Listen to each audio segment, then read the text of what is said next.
Olá, hoje é dia 30 de abril de 2020. Meu nome é Rafael Pereira, eu sou editor do jornal Tribuna Universitária e essa é mais uma vídeo entrevista, momento em que recebemos um convidado ou convidada para conversar sobre um tema relevante e atual. E o tema de hoje é a morte, um tema que sempre foi importante, mas que nesse momento de pandemia tem trazido questões relevantes para a gente refletir.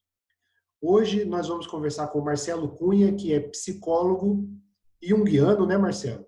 E Isso mesmo, vai psicologia falar com a analítica. gente aqui sobre essas questões e não responder, mas refletir a partir de 4 perguntas que a gente propõe aqui na série Vídeo Entrevista para conversar durante 40 minutos nessa quarentena.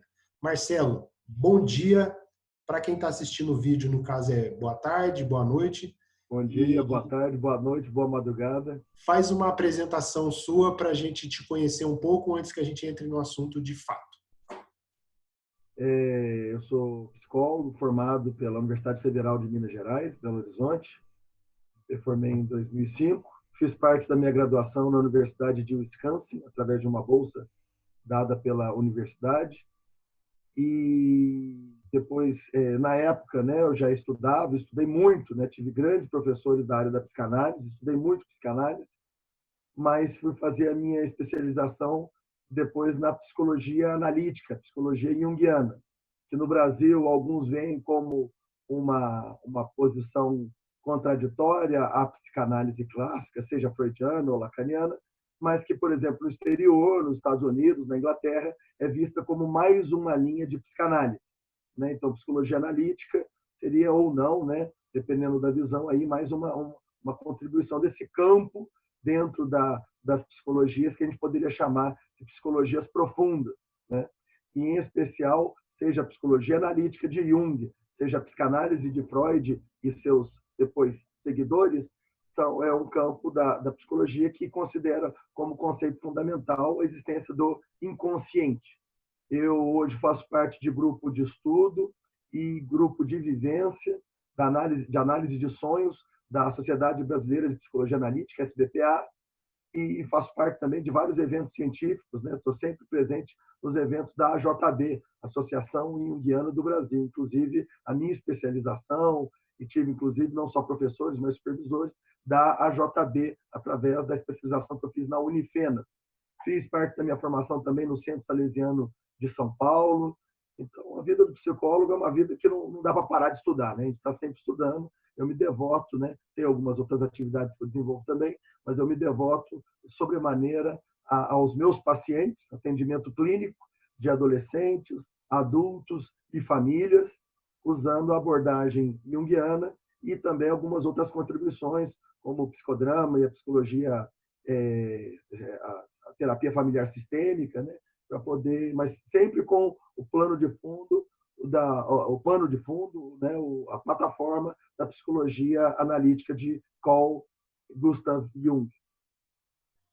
Muito legal, importante a gente ressaltar que nós não estamos convidando os nossos entrevistados numa ideia de que eles representem oficialmente essas perspectivas. Mas todo mundo, quando fala de qualquer coisa, todo intelectual, todo profissional liberal, todo profissional de um modo geral, quando aborda uma temática que pesquisa, que reflete, aborda a partir de uma perspectiva.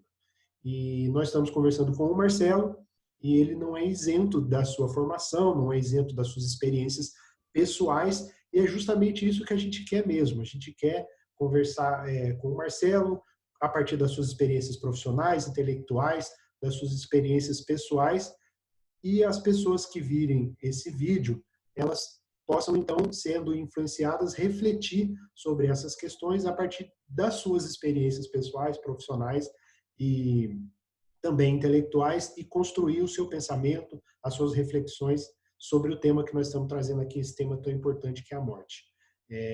Feito essas considerações iniciais, Marcelo, então, já vamos para a primeira questão.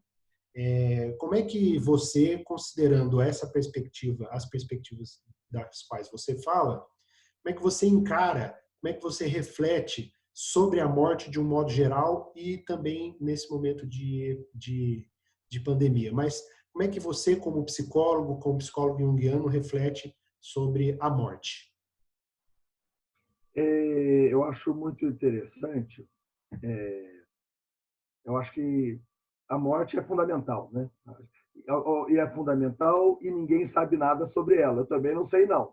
Então, eu não venho aqui para falar nada que eu saiba, né? Venho falar para falar coisas que eu suspeito, duvido, acredito, imagino, né? Porque se alguém puder falar para a gente que foi e voltou, vem cá eu acho que vem falar para a gente aqui, né? É lógico que existem na fé, né, na religião, a crença de que pessoas, ou pessoa, pelo menos no cristianismo, né, Jesus teria ido e voltado, né? Mas tirando esse detalhe ou esse fato, talvez em outras expressões da espiritualidade, nós não temos ninguém para poder falar isso e afirmar categoricamente. Então, eu estou aqui só para vamos brincar um pouquinho com esse tema, né? Vamos mexer, manipular, que eu acho que vira uma plataforma interessante. E realmente, hoje vira uma situação muito importante pensar, quando a gente vê, por exemplo, locais como Manaus, né, que na data de hoje, nós estamos em 29 de abril de 2020, né, nós vemos aí cenas horríveis. Meu filho, dia 30, perdão, 30 de abril de 2020, o meu filho agora de manhã me encontrou e falou: pai, é verdade que o professor meu me falou nas aulas online, ele é um adolescente, né, não acompanha jornal, que o pessoal lá em Manaus está enterrando todo mundo junto, abre um buracão no chão e joga os caixões. Só, filha, que você não tem acompanhado o noticiário, realmente. Então, ou seja, a morte ela está sempre presente. Mas eu acho que nós estamos, quando a gente pensa em pandemia, né, a gente vê pacientes começando a ter mais sonhos relacionados com a morte. Então, a morte ela vira um tema muito mais importante, né? Então, é interessante e importante a gente pensar, né? Ainda mais quando ela está em risco. Para falar da morte no geral, assim, eu acho que é interessante pensar que, tirando que a gente não sabe nada dela, né? Mas o que a gente já ouviu falar, o que está próximo dela, o que está mais próximo dela. Eu acho que uma contribuição interessante da psicologia em especial são os estudos, alguns feitos com bastante cientificidade, mas também muito criticados, que são sobre as experiências de quase morte, EQM, né, ou em inglês NDE, né, Near Death Experience, e que, na verdade, a primeira expressão foi em francês, Expérience de Mort Imminente, e que, ou seja, que lá atrás, né, Victor Egger, né, em 1890, ele começou a perceber que pessoas, escaladores, né, e outras pessoas que tinham uma situação de quase morte, uma morte iminente, uma situação trágica, né, e que tinham sobrevivido, depois, ou tinham ficado desmaiados, né, depois eles relatavam cenas que eram comuns, né, pessoas que não se conheciam, às vezes pessoas com culturas ou religiões diferentes, e relatavam algumas cenas comuns. A princípio, ele falava mais dessas pessoas, das quedas. Só que, com o passar do tempo, tanto no desenvolvimento da ciência, quanto também em algumas religiões, começou a se perceber essa coincidência de fatores, né? Pessoas, às vezes até ateus, que depois de uma experiência forte de quase morte, e quando a gente fala de experiência de quase morte, algumas vezes as pessoas, de fato, morreram clinicamente, né? Então, tem um filme famoso aí, O Céu é de Verdade, já passou até na televisão, tem nos serviços de streaming, e que fala do caso do menininho Colton Burp, que tinha 3 anos de idade, quando ele, numa doença que se agravou muito rapidamente, ele foi para o hospital e chegou a morrer, né? Ele ficou alguns minutos clinicamente morto. E depois que ele voltou, ele começou a falar dentro de casa, na família, com o pai e com a mãe. O pai é um pastor protestante americano. Começou a comentar algumas coisinhas dessa experiência que ele lembrava de ver o pai rezando por ele na sala tal, do jeito tal, que ele via a mãe sofrendo, que ele via o próprio corpo. E eles acharam que era uma bobeirinha, porque o menininho tinha 4 anos, né? 3 para 4, 4, 5 anos, e o pai ignorava, eles achavam que era uma piadinha do menino, que era talvez uma alucinação, efeito dos analgésicos. mas que, com o passar do tempo, algumas coisas foram intrigando esse pai.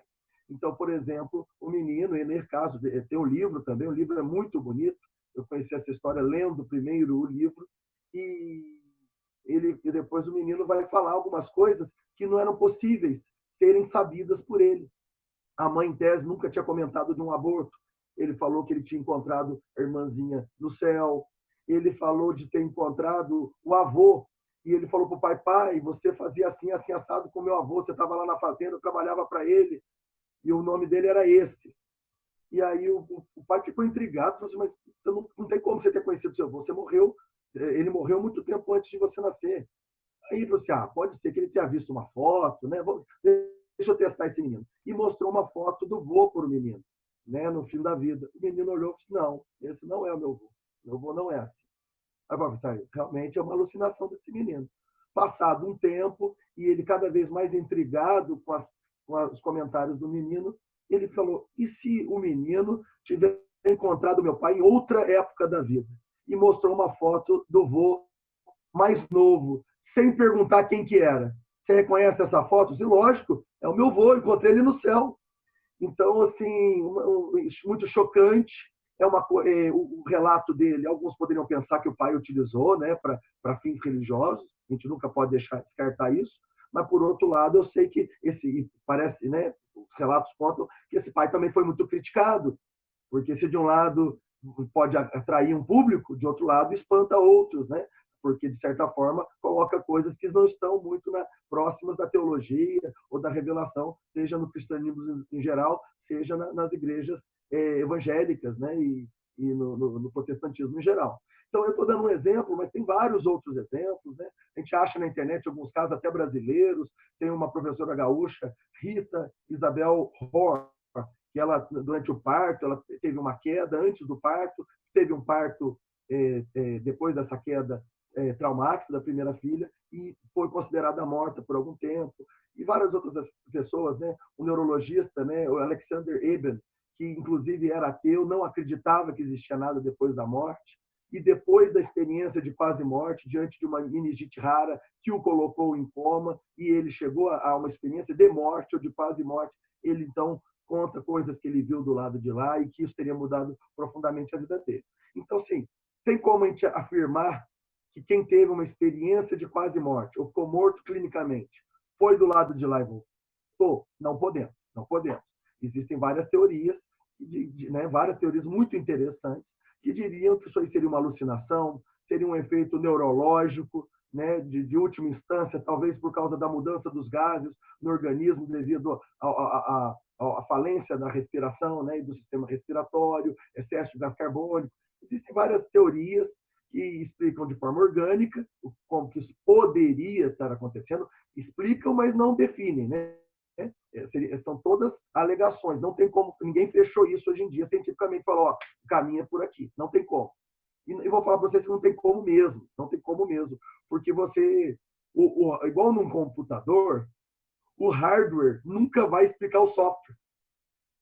O seu computador está com vírus. Aí você fala, mãe, qual que é a peça que eu vou mexer aqui para tirar o vírus? Não tem como. Não é uma tecla, se abrir não é um HD. Está lá dentro, mas você não sabe onde. Não está na máquina, está no símbolo. E o computador é feito de símbolos, zeros e uns, que estão brincando e viram letras e números, e esses números e letras viram algoritmos, né, que são ordens, e as ordens são regras, e regras viram softwares e assim por diante. Então, no ser humano, Jung fala muito bem disso, né, baseado no conhecimento filosófico muito profundo que ele fazia. Ele acredita que nada tem mais capacidade de conhecer a mente do que a mente. Que nunca do lado de fora vamos conseguir entender a mente como a mente talvez tenha essa capacidade, embora muito fragmentada, muito influenciada, muito comprometida, seja pela cultura, pelo conhecimento científico até aqui, pelos pensamentos, mas talvez nada vai conseguir a mente, se a mente existe. Se a gente não é só uma máquina biológica funcionando, né, sem parar, se a mente de fato existe algo dentro de nós, né, que é para além do funcionamento orgânico, parece que ela não é explicada pelo funcionamento do físico, do corpo. Mas, de todo jeito, existem teorias interessantes. Estou falando aqui, não tem como afirmar. EQM é um fato. O pessoal foi, atravessou e voltou. algumas críticas que fazem, é que dá para perceber que algumas experiências são movidas ou influenciadas pela fé que a pessoa tinha antes, ou pelo ambiente ao redor. Esse menino de 3 anos, por mais que ele só tivesse 3 anos, são 3 anos de convivência dentro de uma casa protestante, de uma família evangélica.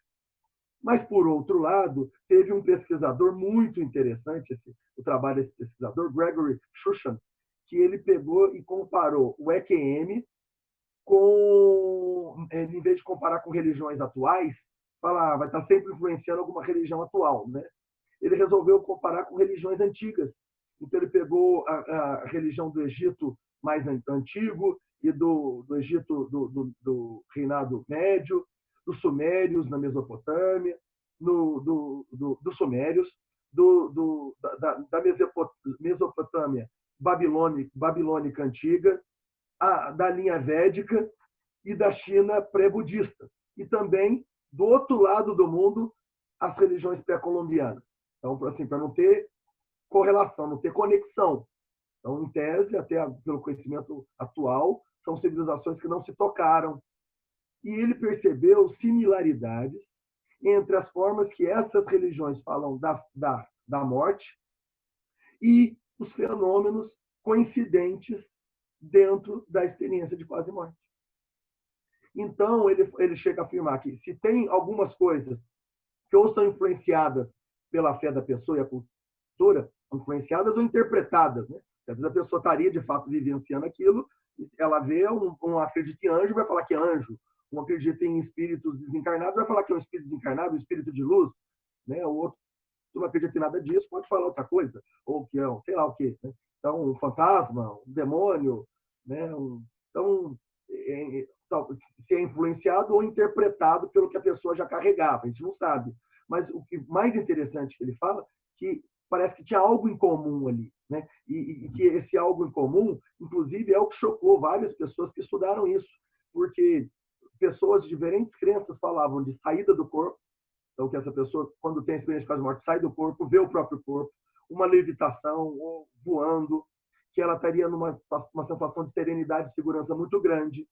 E alguns veem uma luz, um túnel ou uma borda, e que eles fazem essa travessia, eles vão para esse outro lugar, que seria muito bonito, que eles conseguem, por algum momento, ter um flashback, a vida toda passa diante dos seus olhos, né? Então, isso são as características mais comuns.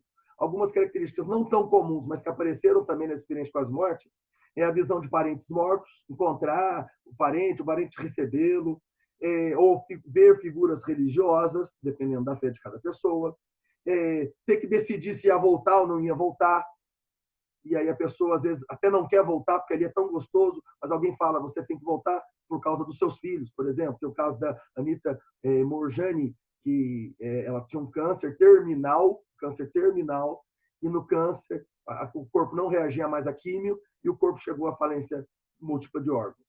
Então, ela foi considerada clinicamente morta por alguns minutos, e naquele tempo ela fala de ter saído do corpo, ter atravessado, ido para esse lugar muito bonito, não queria mais voltar, mas alguém falou, você precisa voltar para os seus filhos. E, de alguma forma, ela teve a certeza que se ela voltasse para o corpo dela, ela não teria mais câncer. Ela, em tese, volta, e o câncer some nos próximos dias, um câncer que não tinha mais nenhuma solução. Uma outra coisa que chama atenção nesse caso da Anita Moorjani é que ela comenta, ela reconhece o médico que a tratava durante o coma, e ela também fala de alguns procedimentos que fizeram com ela. E o médico fica chocado, porque quando ele a encontrou, ela já estava desfalecida, ela não tinha nenhuma chance de conscientemente falar do médico, falar das cenas que ela teria visto naquele momento de coma. Então, e uma outra coisa que choca nas experiências de quase morte, no depois da experiência. É muito comum uma mudança drástica de vida, uma mudança de paradigma, algumas vezes mudança da saúde física, da personalidade. E então é interessante isso, né? Então a ciência tentou se dedicar que é uma forma de estudar a morte, né? Porque a nossa ciência sempre estudou a vida.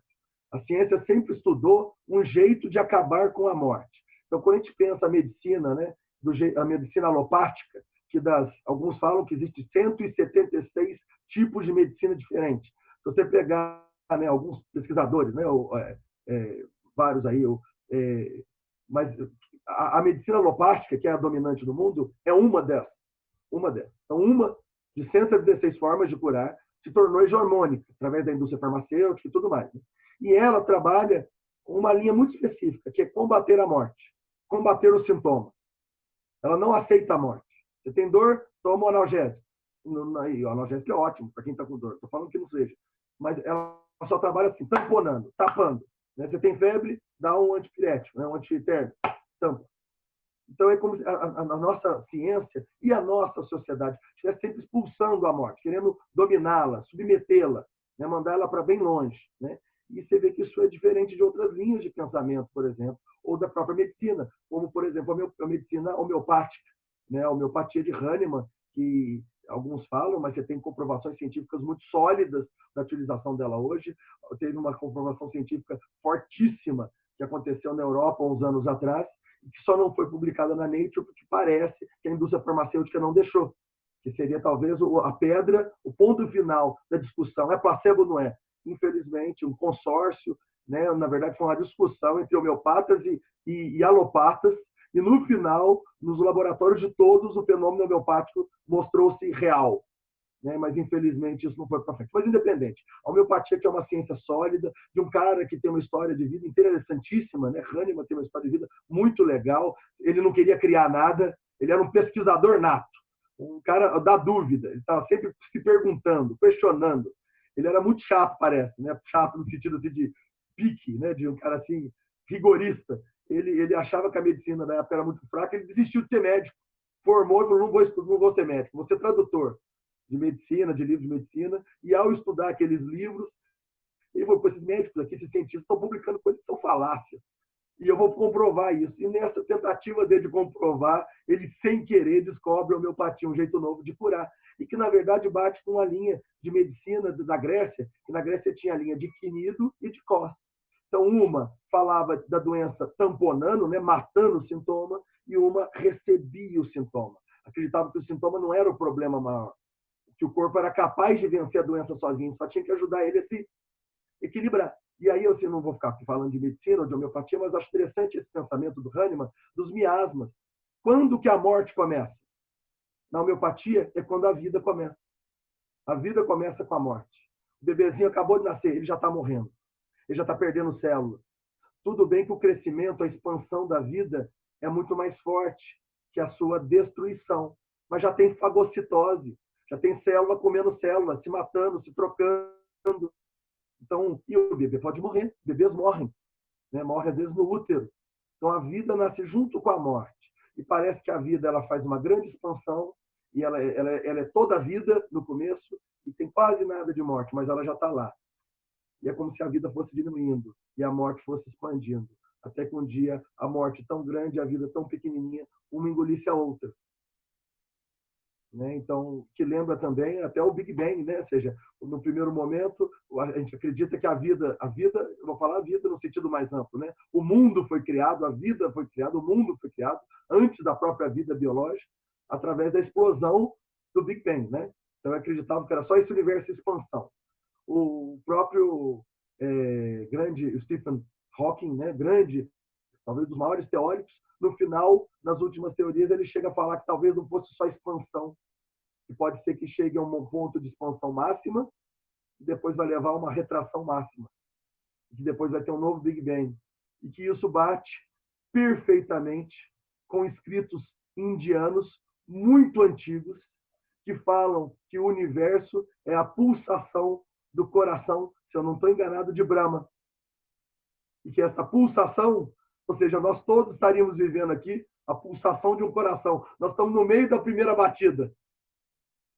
Eu acho que é um pensamento filosófico, mas eu acho muito bonito de pensar, ou seja, até que ponto essa brincadeira de vida e morte não é algo eterno, constante, né, da própria criação. A vida que começa com a morte começa com a vida. Como um pulsar que abre, sístole e diástole. Abre e fecha. Né? E se for isso mesmo, né? Pode estar tudo errado que eu estou falando aqui, mas se for, a vida é tão importante quanto a morte é tão importante quanto a vida.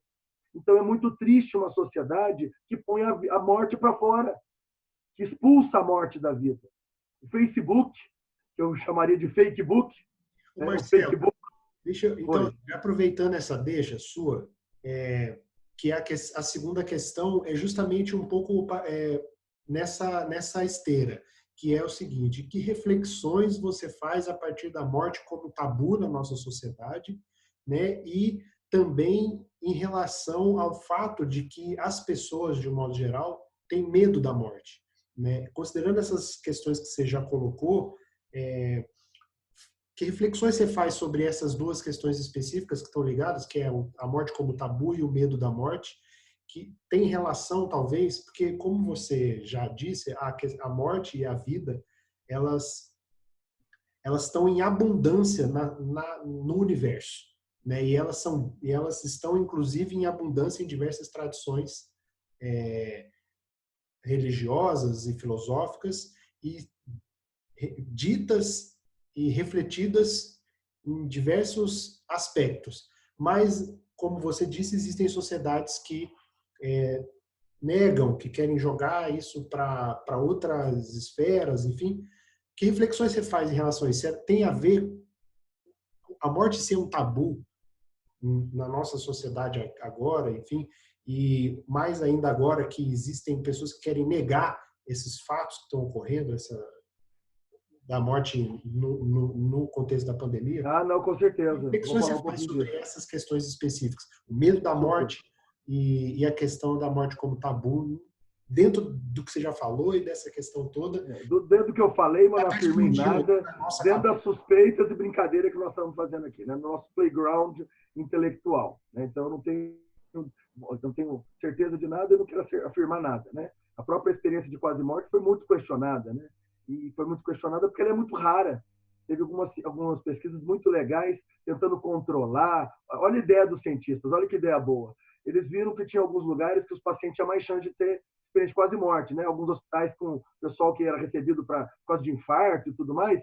Então, eles colocavam em cima, no alto da sala de cirurgia, lá, da UTI, eles colocavam uma imagem que ninguém tinha visto, colado no teto, de baixo para cima. Porque se porventura acontecesse EQM e o cara saísse do corpo, ia perguntar para ele depois se ele viu a imagem. Uma ideia brilhante, olha que ideia científica, né? Que criatividade científica sensacional. Não conseguiram porque os casos são muito raros. E aí, aonde acontecia, mesmo naquele hospital que está tudo planejado, a imagem não estava lá. O cara que voou falou que voou baixinho. O outro que voou falou que estava só olhando para o corpo, não via mais nada ao redor, era o foco da concentração dele. Então, assim, a ciência ela tem limitações, né? Nesse estudo, a ciência e a sociedade em pensar a morte. Com certeza, de fundo, ela tem uma vontade de não querer saber da morte, de evitar a morte, né? A gente sempre acha que é com todo mundo, menos com a gente. Né? Todo mundo pode ter AIDS, menos a gente. Então, eu posso fazer sexo sem camisinha. Sabe que isso é errado e muita gente pensa e pensa assim até hoje, né? E você continua tendo aí contaminação de AIDS, inclusive por maridos, né? Que isso tem vários lugares, mas uma pesquisa que eu tinha visto não muito tempo atrás, que a contaminação maior estava acontecendo de esposos que, depois de relações extraconjugais ou uso da prostituição, transmitia para suas esposas. Então, então parece que a sociedade nossa está sempre achando que todo mundo pode morrer, menos a gente. Que só morre velho. Eu não sou velho, então deixa quieto. A morte, depois que eu ficar velho, eu me preocupo. Então, ele está sempre jogando para frente e, ao mesmo tempo, tentando enganar a morte com a ciência. Só que de uma forma estúpida. Então, uma outra pesquisa que eu vi um tempo atrás em relação ao orçamento da medicina. Você tem mais dinheiro hoje gasto em pesquisas sobre prótese peniana e prótese mamária, silicone, do que dinheiro gasto em pesquisas sobre doenças degenerativas do cérebro. Ou seja, a gente pensa em coisas que estão relacionadas com a juventude, com a potência, com a sedução, mas não coisas que podem chegar para todo mundo relacionadas com o envelhecimento e que cada vez está mais nítido que vai acontecer. Por quê? Porque com o aumento da sobrevida, né, da longevidade da população mundial, cada vez vai ter um percentual maior de pessoas sofrendo de Alzheimer, Parkinson e assim por diante. E aí a piada é, que coisa, né? Um bando de gente com prótese peniana, um bando de gente com prótese de silicone e esse pessoal vai ser um bando de velho no futuro e não vai lembrar por quê e nem aonde que pôs a prótese. É uma piada triste, mas é a nossa sociedade, uma sociedade que nega a morte, né? Então, eu acho legal isso, né? E o EQM não é uma afirmação do que existe depois. Eu acho que ela levanta dúvidas legais, por isso que eu trouxe aqui. O que será que tem depois, né? Isso é o mais científico que a gente tem, né? E uma cientista que estudou EQM, que é a Elizabeth Kubler-Ross, que é uma suíça americana, né, já falecida, morreu em 2004, uma cientista assim fora de série, uma psiquiatra, estudou psicanálise, muito corajosa e ao mesmo tempo também muito discutida e entrou em alguns debates aí, né, interessantes, em algumas polêmicas, mas uma mulher que se devotou ao estudo da morte, que ela considerou o maior mistério da vida. E muito legal, né? Ela começou esse trabalho como? Tratando e acompanhando pacientes terminais. Então, ela se dedicou a isso. E ela usava essas entrevistas com pacientes terminais para treinar médicos, porque ela falava, a medicina não usa isso. A medicina esquece que a morte vai acontecer alguma hora, não tem como negar. Né? E por muito tempo, a própria medicina negou isso de forma veemente. Assim, é algo muito novo, né? Eu acho que a questão de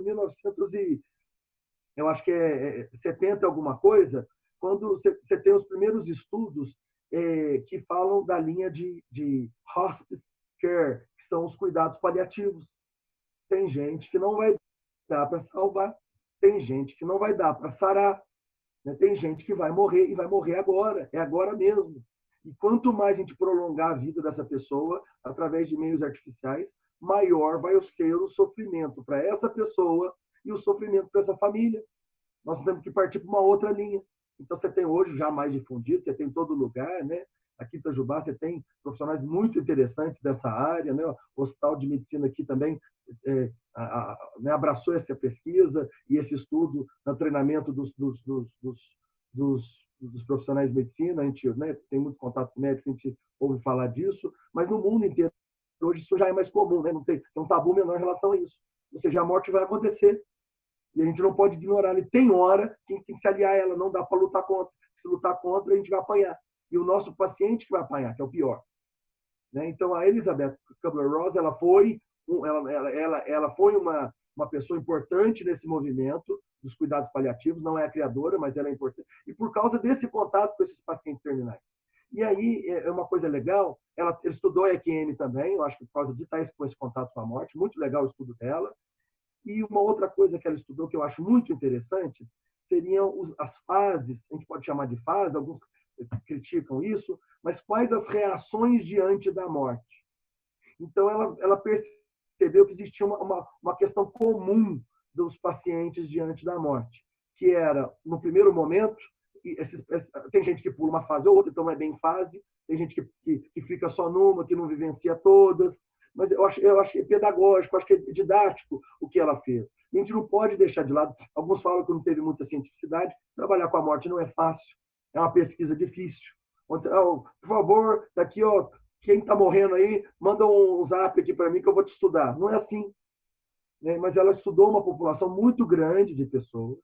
E eu acho que, por mais que tenha algumas críticas a serem feitas no trabalho dela, tem gente que nega o trabalho dela, eu acho que não dá para negar, não dá para negar. Uma pessoa muito honesta, um trabalho muito interessante, chegou a ser considerada nos Estados Unidos, no século XX, entre as 100 mulheres mais influentes, mais importantes do pensamento americano. Olha que absurdo. Então, não é uma pessoa para a gente poder deixar de lado. Ela lançou um best-seller em 69, que é On Death and Dying, tem em português, sobre a vida, sobre a morte e o morrer. E ela fala dessas fases, nesse e em outros livros, né? Que seria como as reações ao luto. Porque a pessoa, quando vai morrer, ela percebe que ela vai perder a vida. Ela é a primeira a ficar enlutada. E as reações mais comuns seriam, primeiro, a negação. Né? A pessoa nega que aquilo pode vir a acontecer, que a morte pode realmente acontecer. Ela escolhe uma realidade que ela preferiria, ao grito da realidade na frente dela. Eu presenciei isso com meu pai. Né? O meu pai, ele foi um paciente terminal de câncer e era interessante, assim, a gente tinha dificuldade para tratá-lo, que ele achava que era uma bobeirinha que ele estava passando. E a doença dele, alguns médicos falaram que ele sobreviveria pelo menos 2 anos. Em 3 meses ele faleceu. Detalhe, ele morreu no dia 29 de abril. Por isso meu ato falho no começo da nossa entrevista. Ontem, ele morreu ontem, só que há 8 anos atrás.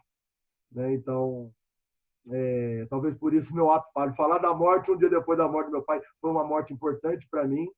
E uma médica que eu gosto muito, a doutora Margarida Haddad, aqui em Itajubá, homeopata, uma cientista, ela chegou a falar para mim na época: eu não sei se o teu pai vai conseguir, em algum momento, ter consciência da morte que o espera. Né? O tratamento era muito difícil, realmente foi. Ele morreu quase sem diagnóstico. O diagnóstico aconteceu depois da morte, porque era um câncer difícil de identificar. Ele era um câncer, aspas, benigno, sem metástase, mas altamente agressivo, né? Altamente, uma agressividade que ninguém sabia. E levamos ele para tudo quanto é lado. E ele foi um cara que negou a morte, negou a doença até o final. Até o final. No final, ele já estava saindo da negação e entrando na segunda fase, talvez, que é a da raiva. Né? E eu não sei até que ponto ele deu um pulo para a depressão também, que seria a 4ª fase. Que, na verdade, a Elizabeth depois falou isso no final da vida, não é bem coisinha amarradinha, né? Quadradinho. Né? No caso da raiva, o cara quer culpar alguém. Quer culpar alguém. Deus ou alguma pessoa, algum médico, alguém que colocou ele naquela situação de iminência de morte.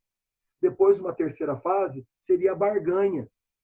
Querer negociar com Deus, com qualquer outra entidade da espiritualidade que ela acredite, né? Tentar negociar, né? No caso de não ser o próprio paciente, me leva no lugar dele. E no caso do próprio paciente, eu vou ser uma pessoa melhor, eu vou fazer isso. Pelo menos deixa eu ficar vivo até o dia do casamento da minha filha, que eu vou fazer isso, isso e isso.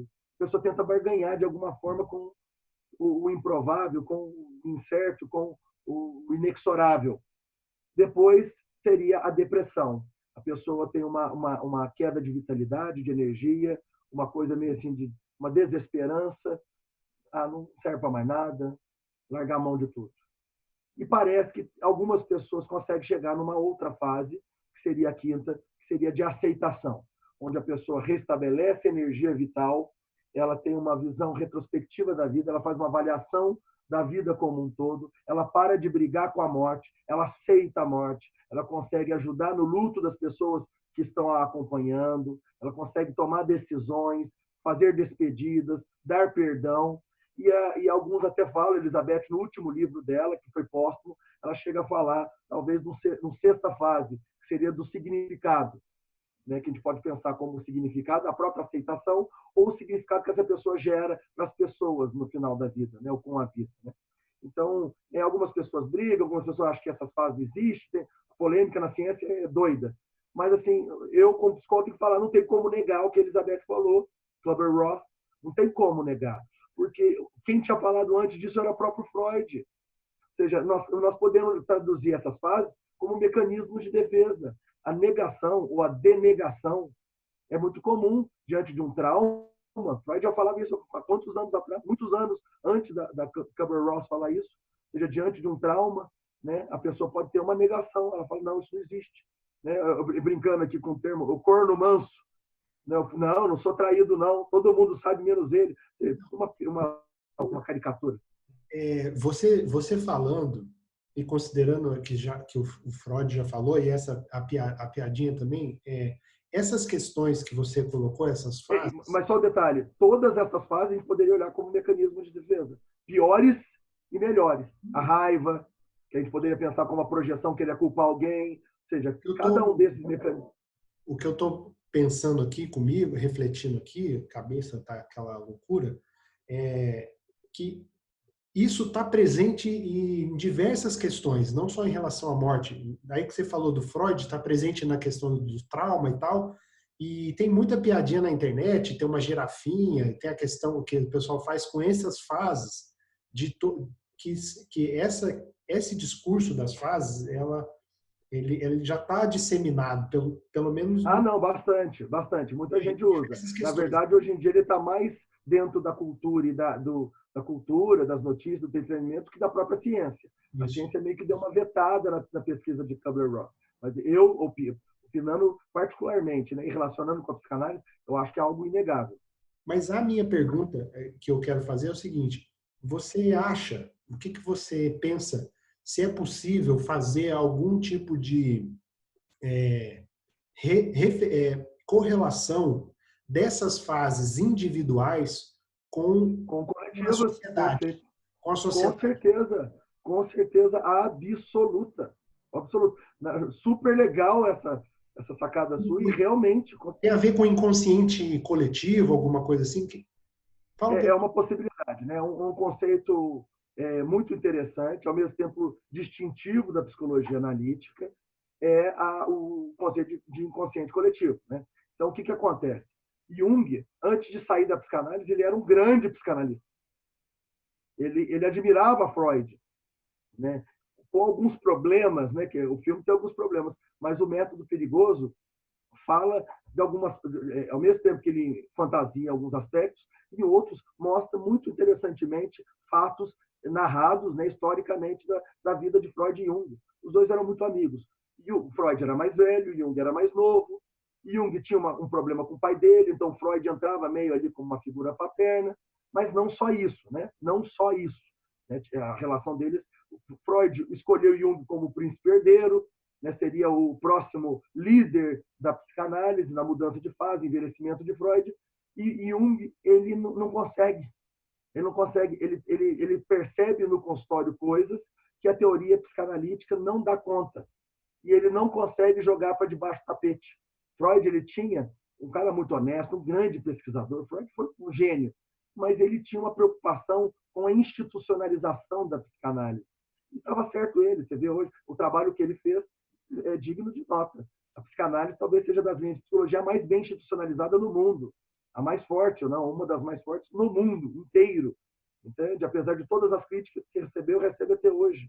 Então, foi um trabalho muito interessante de Freud. Mas, isso tem um preço. Né? Igual na psicologia institucional, a gente fala de instituinte, instituído.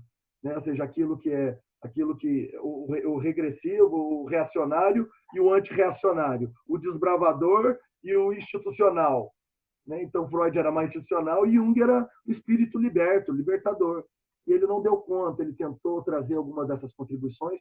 Tem no método Perigoso, mostra essa cena, que é uma cena real, né, já contada pelos biógrafos de ambos, que parece que Jung e Freud estavam numa das últimas discussões na biblioteca de Freud, e Jung fala desses fenômenos que são outros. Né? Ele começa a perceber que não dava para interpretar o sonho da pessoa só com base em fatores sexuais. E mais do que isso, que algumas cenas da vida da pessoa e cenas que a pessoa não tinha como controlar, parecia que coincidiam com as cenas dos sonhos. Então, Jung começou a falar, pô, tem alguma coisa aí para fora da cabeça. Não é só percepção, não é só gestalt, né? Se fosse usar o termo hoje. Não é só a percepção do cara, né? Que é muito comum isso, né? A mulher grávida pergunta para ela, quando ela sai na rua, ela só vê grávida. Você comprou um Fusca branco, você sai na rua, você só vê Fusca branco. Isso é gestalt. Ou seja, aquilo que está relacionado mais com o ego, que está relacionado mais com a sua identidade, você vê mais na rua. Você comprou a camiseta com aquela pimentinha para cima e para baixo, você vai na rua, só tem gente com aquela camiseta. Freud e Jung, ele era um cara muito científico. Ele percebeu que tinha fenômenos que não dava para explicar assim. Que parecia que o mundo estava meio que ajudando na terapia daquela pessoa. Tinha coisas para além do psiquismo, que depois ele vai formular com muita relutância, obrigado pelos seus alunos, mais de 20 anos depois, o conceito da sincronicidade. Na verdade, ele formulou antes, engavetou, porque ele falou que o mundo não está preparado para isso, e lá na frente ele lançou com muita crítica, o pessoal achava que ele era um místico e tudo mais, e não tinha nada de misticismo, e Jung foi, no final da vida, fazer trabalhos com grandes físicos, como Bohr, que ele achava que a psique e a matéria, de alguma forma, elas se interrelacionavam. Ele achava que seria o prenúncio da física quântica. Ele já estava percebendo algo ali hoje na física quântica. Você tem achados muito bem comprovados na física quântica, você fala, esse universo é muito louco, é doido demais. Né? Você tem um postulado da física quântica que, dependendo do observador, o fenômeno acontece ou não acontece. O observador influencia no giro dos spins lá do átomo. Como é que pode isso acontecer? Ou seja, isso já estava prenunciando. Dependendo do observador, dependendo da sua bolha nas redes sociais, as coisas acontecem ou não acontecem.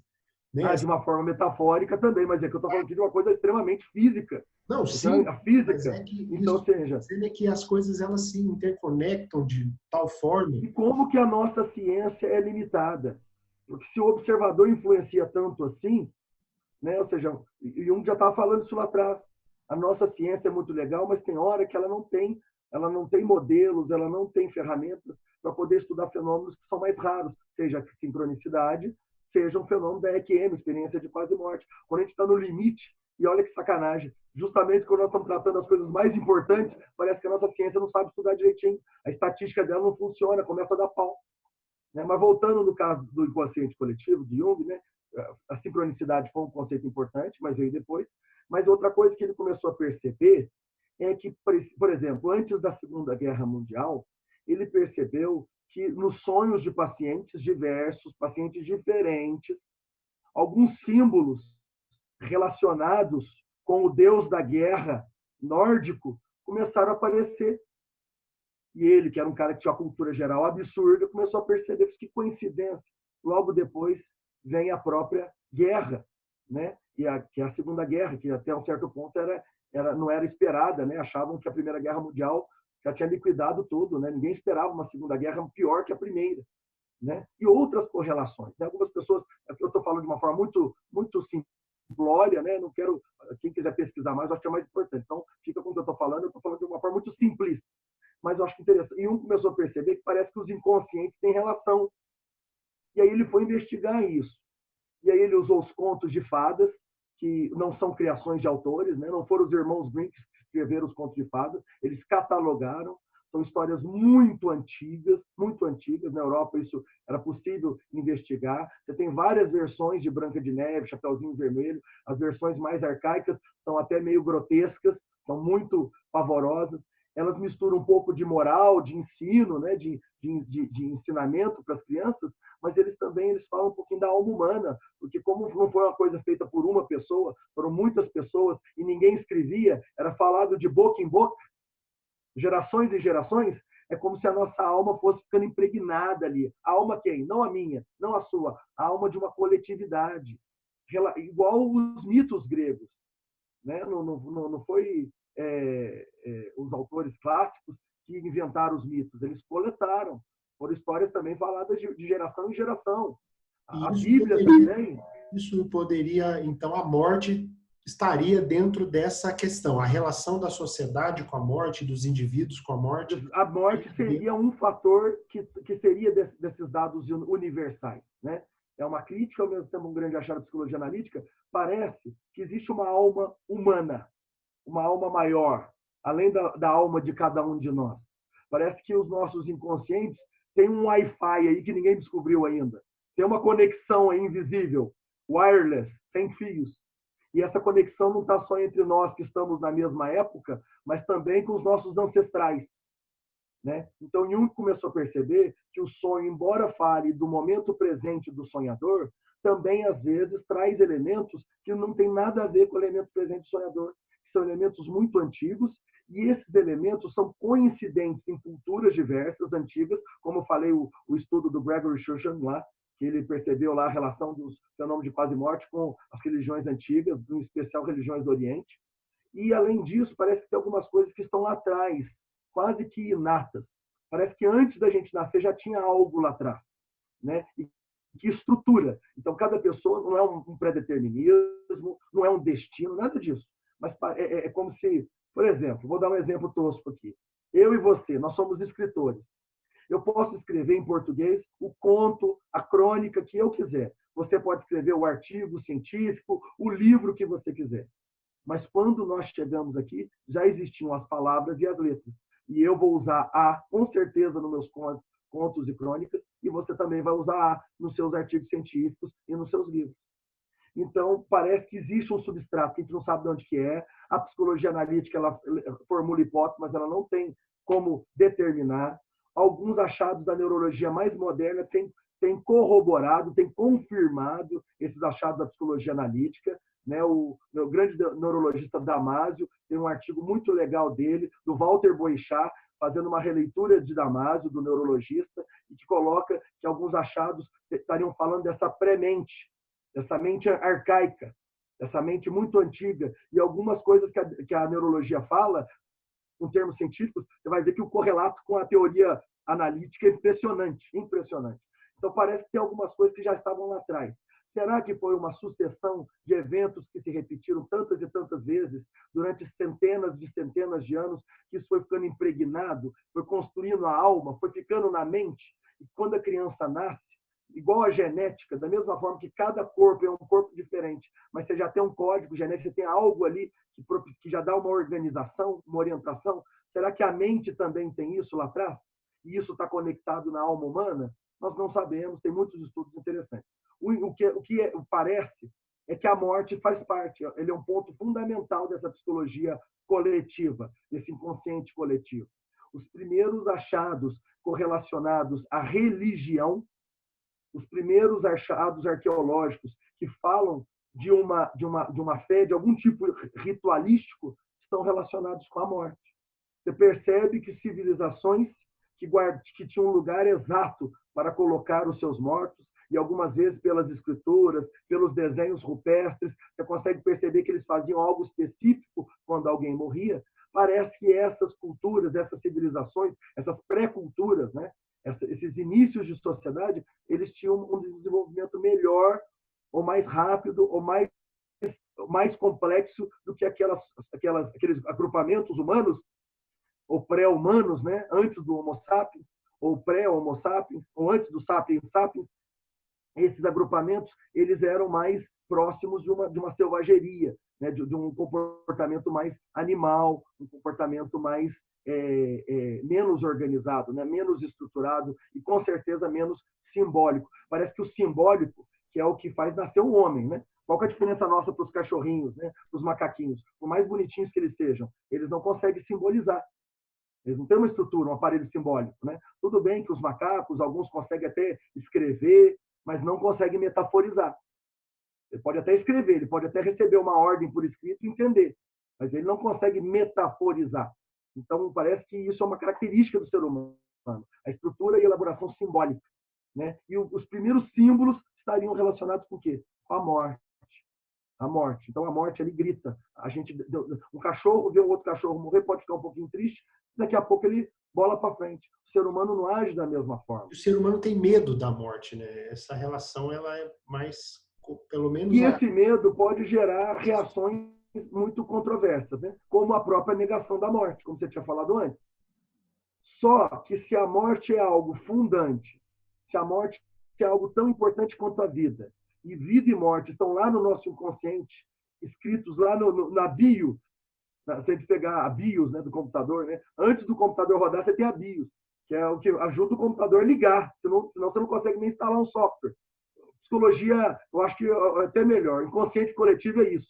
É uma BIOS. Ela é simplesinha, mas está lá dentro. Sem ela, não roda o resto. Não faz a gente virar humano. E aí, parece que a morte está lá na BIOS. E aí, quando a gente nega algo tão fundante, tão fundamental, é igual no paciente clínico. Vai ter sintoma. Vai ter sintoma. Porque o paciente que a gente acompanha no consultório, a gente vê isso. Toda vez que ele nega uma realidade, aquilo, quando ele nega, quando ele não dá conta de elaborar, de integrar, aquilo volta. A psicanálise fala isso. Ele sofre. Isso volta como sofrimento e sintoma. Vai voltar como algo inexplicável na vida dele e que traz sofrimento. E aí parece que isso na psicologia, na psicanálise. Quando a gente vai para a psicologia analítica de Jung, ele fala isso de uma outra forma, mas também muito bonita, que parece que a nossa estrutura psíquica da personalidade, né, a psique, tem um campo que chama a sombra. Quando você anda na luz, a sua sombra também anda. Se você vira para um lado, a sombra vira para outro. Todo mundo vê a sua sombra, menos você. Quanto mais luz existe sobre você, vamos ter que tivesse um grande holofote aqui, ó, holofote de estádio de futebol, em cima da minha cabeça. Com certeza, debaixo da minha cadeira teria um breu terrível. Quanto maior a luz, maior a sombra. Todo mundo vê a sua sombra, menos você. Jung usou esse termo, relacionando, inclusive, com achados de religiões e culturas comparadas antigas, e ele percebeu que parece que nos sonhos também tem isso. Esses elementos sombrios. Parece que quando a nossa personalidade, de forma consciente e egóica, nega algo, isso que a gente expulsa pela porta da rua, volta correndo pelo quintal. É como se fosse o porão de uma casa que a gente não gosta de ir lá, que a gente esqueceu que tem porão, ou que a gente não gosta de ir lá e vai jogando tudo lá. Ele começa a feder uma hora. Vai dar rato, vai dar barata, vai subir as escadas. A morte parece que foi expulsa da nossa sociedade. No Facebook, eu brinquei que é fake book, só tem vida, felicidade, o meu pratinho de comida, eu viajei para tal lugar. Né? Alguns brincam, né? Que na nossa sociedade a gente gasta o dinheiro que não tem para fazer coisas que não gosta, para influenciar, para mexer, para provocar pessoas que a gente não para fazer coisas que a gente não faz normalmente, para mexer com pessoas que a gente não gosta.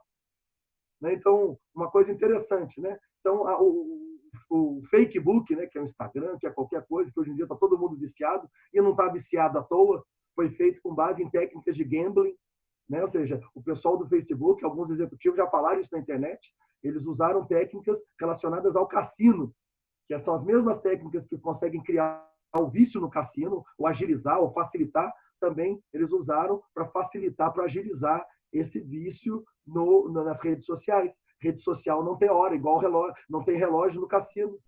O cassino não para, é 24 horas. O Instagram também é 24 horas. É a contradição da psicologia para o bem e para o mal, né? Exatamente. Cambridge Analytica foi um exemplo da psicologia usada para o mal. Recentemente, não vou entrar nesse assunto, que é muito longo, mas foi comprovado. Começou como psicólogo, uma pesquisa psicológica, manipulando pessoas. Você pega o cassino, ele é 24 horas, ele não para, ele está sempre girando. Você pega o Instagram, o feed infinito, está sempre girando. Você vai rodando o feed do Facebook, está rodando, não para. Você pode ficar lá 24 horas de feed para você. Né? Então, as pessoas são manipuladas numa sociedade que nega a morte, que nega a pobreza, que nega coisa ruim, só quer saber de coisa boa. Quando a gente faz isso, então é inevitável que a morte vai voltar vai voltar pelo quintal, vai voltar pela porta dos fundos. Então, olha a nossa sociedade. Nós estamos diante da morte do planeta, porque o planeta está se matando, a população mundial continua crescendo e a economia mundial continua crescendo.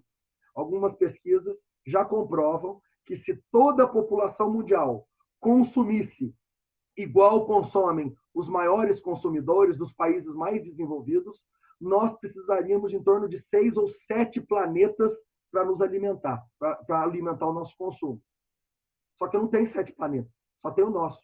E agora todo mundo pesquisou, não achou vida lá fora, não achou lugar habitável, né? Pelo contrário, né? Tem alguns astrofísicos aí que têm ficado muito chocados, tem algumas teorias que falam que talvez nunca vamos encontrar vida lá fora, e se encontrar é microbiológico. Né? Então, assim, há controvérsias, mas independente, apesar do grande número de estrelas e tudo mais, né, que são as teorias do primeiro filtro, do segundo filtro, terceiro filtro, que é mais coisa da astrofísica, que eu acho muito interessante, depois eu dou uma olhadinha nessas coisas também, mas assim, não achamos outro planeta para morar. Nós estamos matando o nosso planeta. É como se nós fôssemos o Aladim, só que vários Aladins. Estamos todos em cima do mesmo tapete voador, e nós estamos queimando o tapete, pondo fogo no tapete, estamos voando, mas estamos rasgando o tapete, puxando as linhazinhas do tapete, desfiando o tapete. Onde que vai parar? Nós vamos cair. Né? Então, nós estamos diante de uma morte planetária e negamos essa morte. A economia insiste em falar em crescimento de PIB. Agora, recentemente, saiu um estudo de holandeses, né? Muito interessante, achei muito legal. Aconselho o estudo aí, procurar lá, holandeses, cientistas holandeses, saiu no El País, no jornal El País, eletrônico, que eles já estão começando a pensar no mundo pós-pandemia, e um mundo que necessariamente vai ter que pensar em outras formas de desenvolvimento. O desenvolvimento através do não crescimento, do encolhimento do PIB. Olha que legal, corajosos esses cientistas. Todos os países têm medo de falar de encolhimento de PIB. O investimento internacional vai embora do meu país, vai embora do seu país, se outro país for babaca e continuar pensando em crescimento do PIB. Mas se todos os países do mundo fecharem um acordo, em especial os maiores, que não dá certo continuar, que nós estamos caminhando para o precipício, parece uma manada de búfalos indo para o precipício. O búfalo não consegue mudar de caminho. Quando tem o estouro da manada, ele só vai correndo, correndo e correndo. E o precipício está lá, e vão morrer todos, vai caindo todo mundo. Né? E aí, de repente, nesse mundo caótico, catastrófico, que vai diante para a morte do planeta, de repente a morte do planeta vem de uma forma escondida, pequenininha na carinha de um vírus. E o que é o vírus? Ninguém sabe, porque vírus não dá para falar que tem vida, né? Bactérias têm vida, bactéria é vida. O vírus é uma incógnita. Você pode congelar um vírus e depois de séculos descongelar ele volta a funcionar.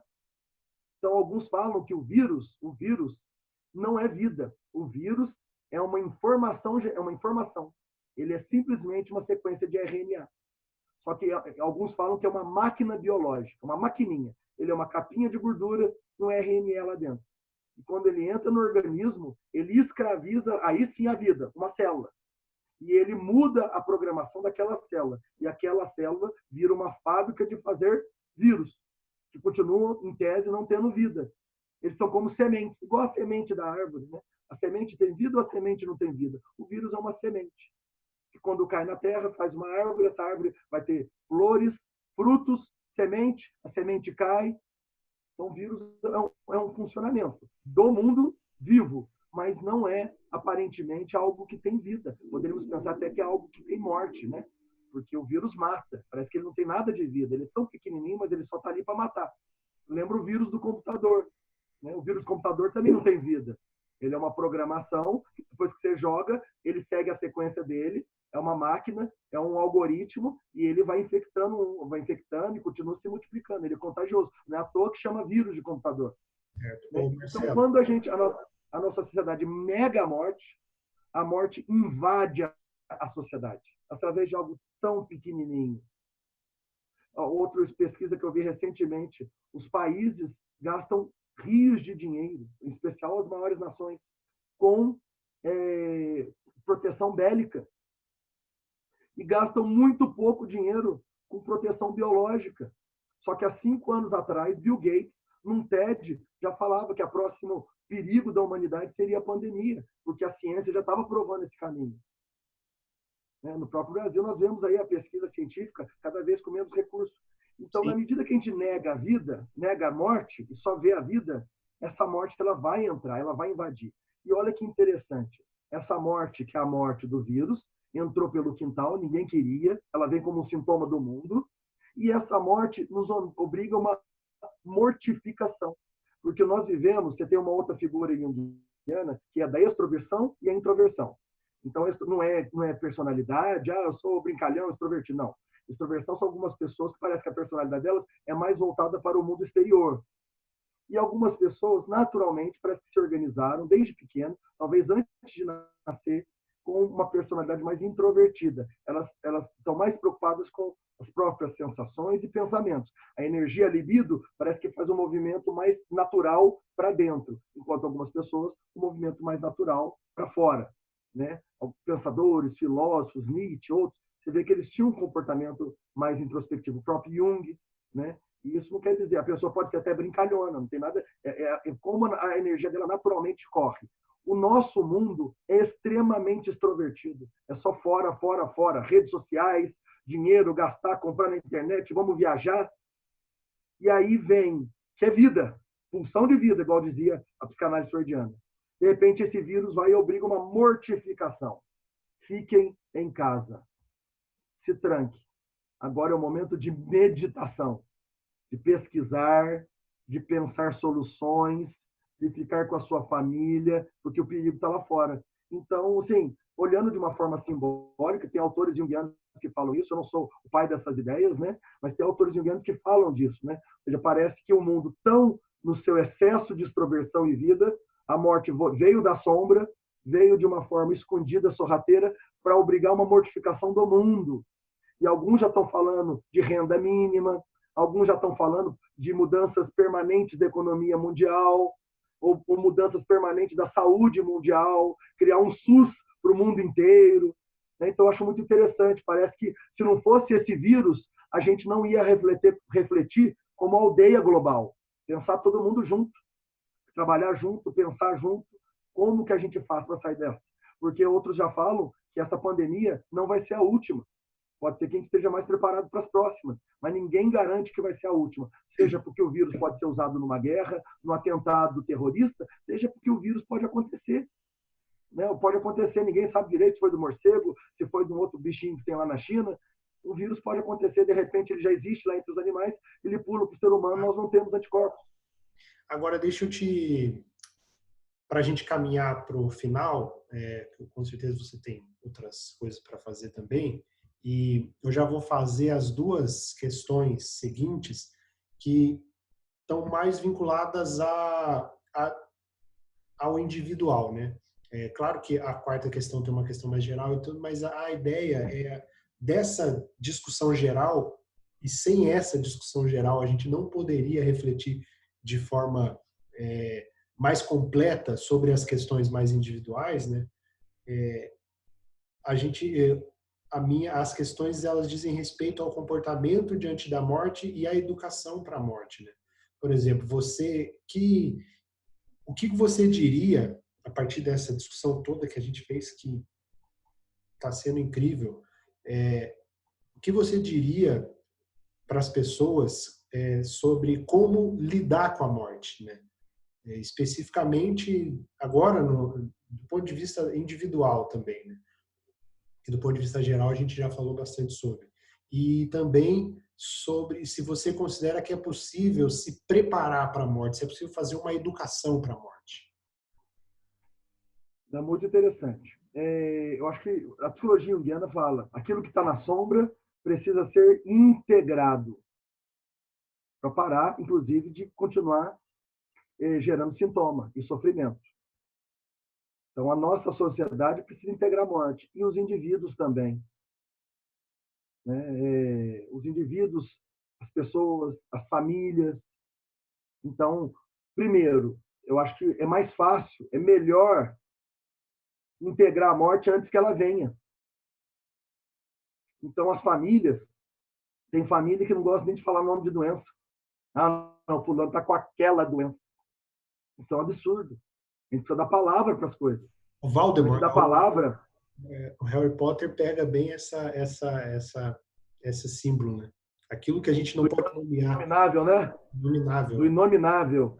Só que o inominável causa doença nas pessoas, em especial nas crianças. Quando um paciente vem para terapia, ele vem dar palavra ao sofrimento. E quando ele não tem, a gente empresta. Ele vai dar palavra. E na medida que a gente dá a palavra, a gente faz essa elaboração simbólica, o sofrimento tende a diminuir. E isso não só na psicanálise, das psicologias profundas, todas as psicologias. Hoje tem uma comprovação da eficácia das psicoterapias independente de psicoterapia. Toda diminui o sofrimento, diminui o uso de medicação. Então, dar palavra para a morte. A morte tem TVs nas nossas casas.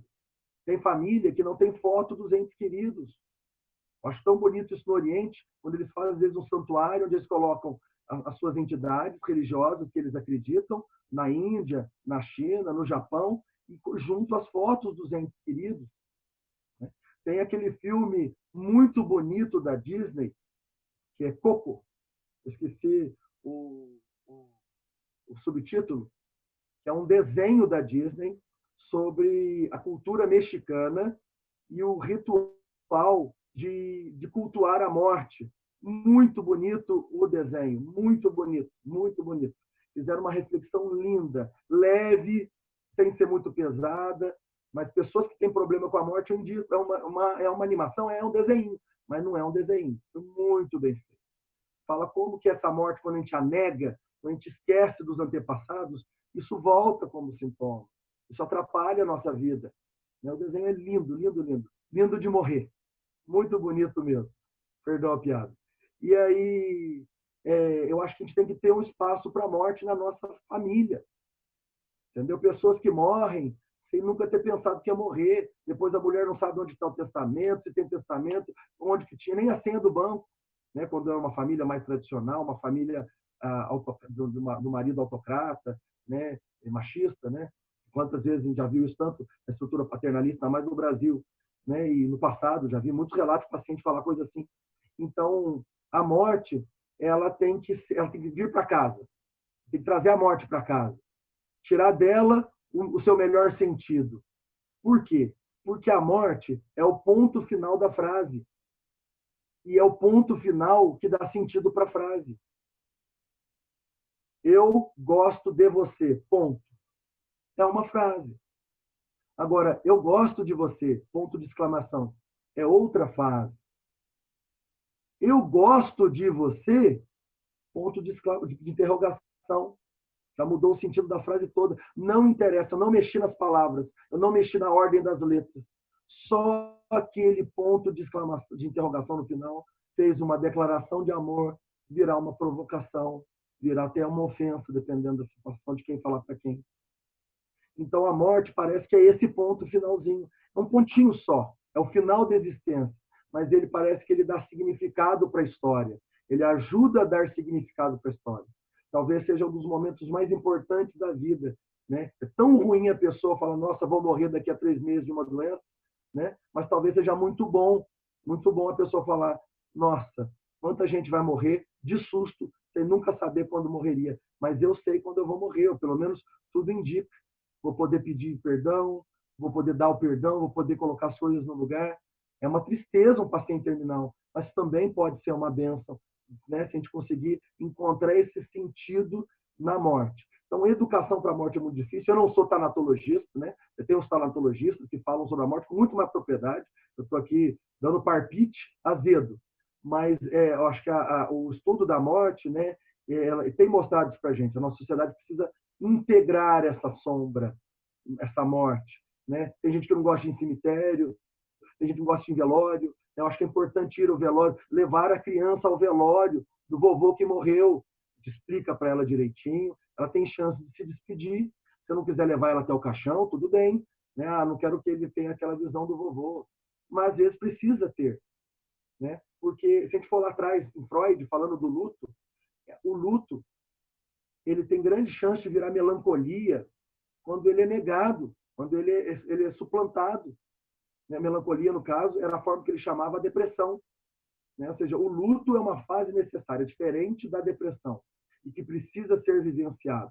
Tem gente falando de 6 meses, a ciência fala de pelo menos 2 anos, às vezes até mais tempo que isso, dependendo da importância da pessoa que morreu para você e dependendo do quão chocante foi aquela morte. A pessoa que você é muito próxima, mas uma pessoa que era um paciente terminal, às vezes a família, depois da morte, faz o luto mais rapidamente. Pesquisas de luto falam sobre isso. Porque durante aquele tempo já foi acontecendo uma despedida.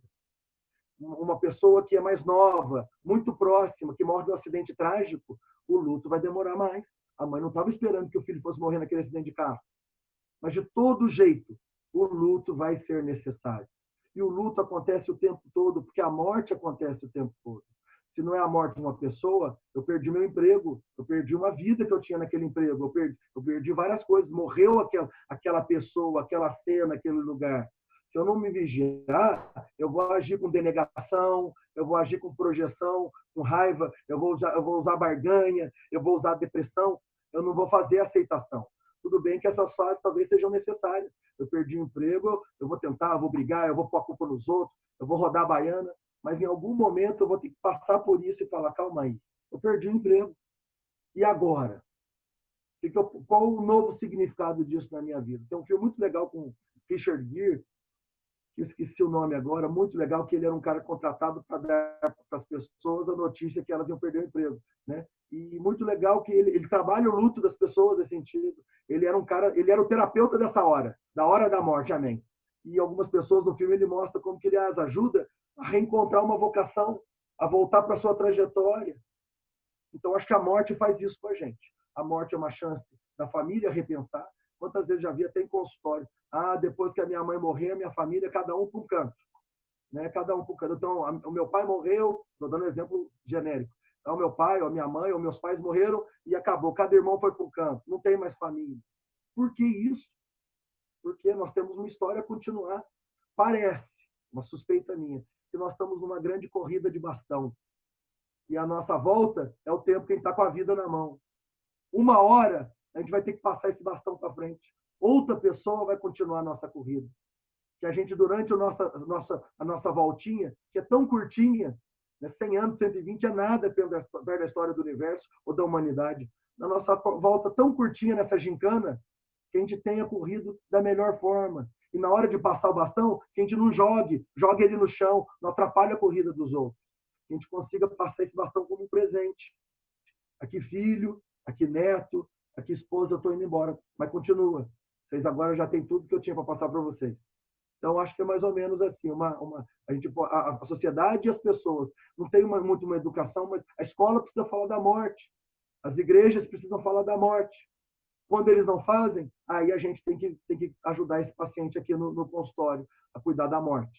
E às vezes já não é da melhor forma, às vezes já é no olho do furacão, já é com sintomas graves, né? Alguns, às vezes, né? Muitas vezes não, mas pode acontecer de sintomas insuperáveis.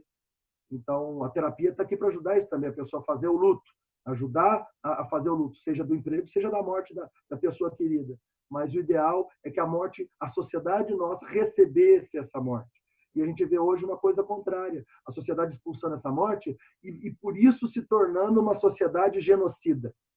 Porque na medida que a gente ignora a morte, a gente mata sem querer.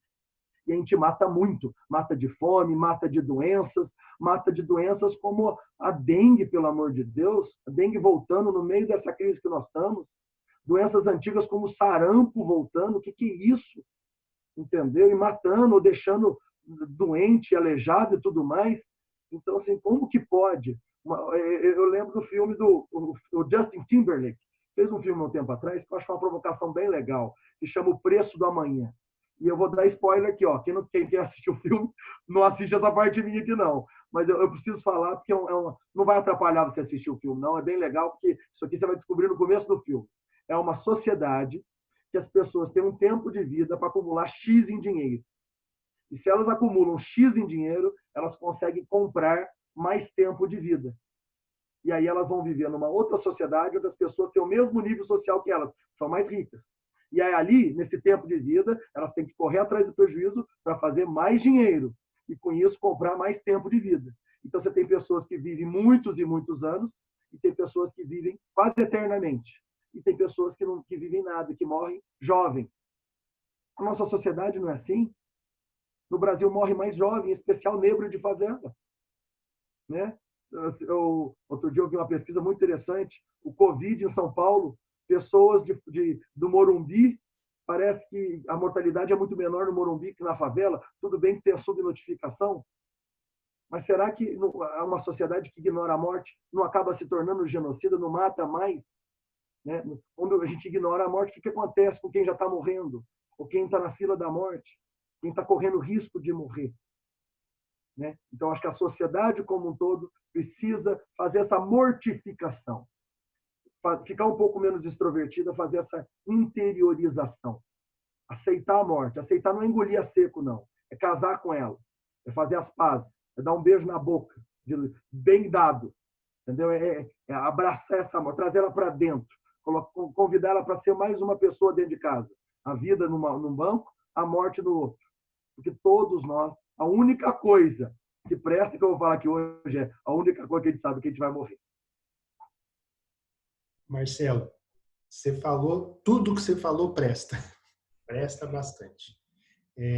Eu agradeço imensamente a sua dedicação de ter se disponibilizado nesse tempo para conversar sobre esse assunto que é tão importante sempre, mas que nesse momento está tão agudo. E espero que, sinceramente, que todo mundo que veja esse vídeo, que possa ver esse vídeo, se beneficie dele, né? Se beneficie dessas reflexões, que foram tantas que nós fizemos, e também possam, de fato, iniciar uma relação nova com a morte, ou melhorar a relação que já tem, que realmente a vida e a morte são duas coisas que estão presentes e que são certas que acontecem. Né? Eu agradeço imensamente. Você quer falar alguma consideração final? Eu acho que é isso aí. Eu falei muito. Morreu o assunto. Estou brincando. Ainda tem muita coisa para falar, mas eu acho que é por aí. Né? Uma coisa que me chamou a atenção um tempo atrás, né? Eu tenho a minha fé, mas eu prefiro não falar dela, porque como cientista eu acho que é legal fazer igual o Jung fazia, fé e a ciência. Né? Eu estou aqui como cientista, não estou aqui como pregador, não vou falar da minha fé. Mas como cientista da psicologia analítica, eu preciso estudar as religiões, né? As expressões das mais diversas. Eu sempre costumo falar com o meu paciente que a minha religião é a dele. E quando eu posso, eu estudo, eu corro atrás para poder estar sintonizado com ele no consultório. Isso não é uma ideia minha, isso faz parte de uma linha de pesquisa, que é o campo do sagrado, psicologia e sagrado. Tem grandes autores, a gente tinha grandes autores na minha época, então eu acho legal isso, né? E aí, mas independente, a gente estudando grandes autores, grandes falas, grandes textos sagrados. Há um tempo atrás, há não muito tempo atrás, eu achei uma fala de Jesus Cristo no Evangelho de João, que é um evangelho considerado não sinótico, né? Não tem a mesma visão. Ele era considerado evangelista teológico, que as frases dele são pesadas, são diferentes. Ele trouxe uma visão outra, ou ele ou a comunidade, né? Porque alguns falam que não foi João que escreveu, ou foi João junto, né? Era um relato, na verdade, oral que virou escrito depois. Mas aquela comunidade, no capítulo 8 de João, do Evangelho de João, versículo 51, Jesus fala uma coisa muito intrigante. Nos outros evangelhos, ele fala: quem tiver a fé em mim terá vida eterna, não perecerá. Fala várias coisinhas. Mas nesse versículo ele fala uma coisa diferente. Ele fala: em verdade vos digo, se alguém guardar a minha palavra, nunca verá a morte. Jesus é muita coisa para muita gente. Não vou entrar nesse mérito que é teológico, e respeito todas as religiões aqui. Nunca verá a morte não quer dizer nunca perecerá, terá um lugar no céu. Eu vim fazer aqui para vocês várias moradas. É diferente. Nunca verá a morte. Me lembra a experiência de quase morte. Porque você vê esse pessoal, não teve morte, parece que é uma passagem. Ele foi para outro lugar. Ele deu uma dormida. Né? Tem um teólogo famoso, cristão, que falava assim, mas na fé dele, né? Ele falando, que a morte deve ser como igual quando é criança, né? Eu tenho meus filhos, dorme na sala e acorda no quarto. Eu falo: nossa, mãe, acordei aqui, eu estava lá na sala, como é que é isso? Então, eu acho muito bonita essa metáfora, seja por qualquer religião, seja por religião nenhuma. Eu acho que pode ser que a gente esteja aqui num grande casulo, né? Tem várias filosofias que falam isso, né? Que aqui seria uma grande autoescola, e a gente não quer sair da autoescola, só que o melhor vem depois, na hora que a gente pegar o carro para dirigir. A autoescola era só 8 sessões, ou 12 sessões, ou 20 sessões. A gente está aqui na autoescola fazendo aquela simulação de carro, sabe? Matrix. Estamos só na simulação e falamos: não quero sair daqui não, quero sair daqui não. Você não sabe o que tem do outro lado. Pode ser que vai ser a hora que vai rasgar a casca do ovo, você vai virar pintinho, vai rasgar a casca do casulo e você vai descobrir que era borboleta. Você vai descobrir que não era patinho feio, era cisne. Então é só uma provocação. Não tenho certeza de nada. Tenho as minhas certezas, mas só para mim. Mas eu acho que é interessante pensar a morte como também uma passagem. Uma passagem. E se a morte for uma passagem, ela não deixa de ser uma quarentena. Porque quarentena vem de 40. E 40, né, em estudos de cultura comparada, o 40 ele significa muita coisa, né? Para os judeus, para os cristãos, católicos e evangélicos, para os muçulmanos. Você tem os 40 dias de Jesus no deserto, você tem os 40 anos de Moisés no Êxodo, você tem os 40 dias e 40 noites que choveram no dilúvio. Maomé só recebeu o arcanjo Gabriel com as revelações do islamismo quando ele tinha 40 anos. Você tem isso também no hinduísmo, os jejuns de 40 dias. Você tem isso para os sumérios. O número 40 parece que está em muitos lugares. E ele normalmente fala de uma provação e ele fala de um crescimento espiritual. Então, né, quem ainda assistir esse vídeo na quarentena, né, ou se estiver lá no futuro numa quarentena e estiver vendo esse vídeo, que essa quarentena seja os nossos 40 dias, seja a caminhada dos nossos 40 anos, seja um momento de provação e crescimento espiritual, para a gente poder, entre outras coisas, trazer essa morte para perto. E quem sabe a morte também é uma quarentena, é um 40, é uma passagem, é algum momento onde a gente vai sair de algo que foi bom na nossa vida para algo que pode vir a ser melhor. Nós não sabemos, né? Mas eu prefiro crer assim. Muito obrigado, Marcelo. Vou terminar para deixar suas palavras que eu não vou conseguir superá-las em qualquer considerações finais. Um abraço. Eu estou muito grato. Muito obrigado pela oportunidade, muito obrigado pela conversa, muito parabéns pelo trabalho da Tribuna Universitária, sensacional, site, canal, né, Futura Editora aí, sensacional o trabalho seus aí, e sou fã. Parabéns aí, muito obrigado pela oportunidade.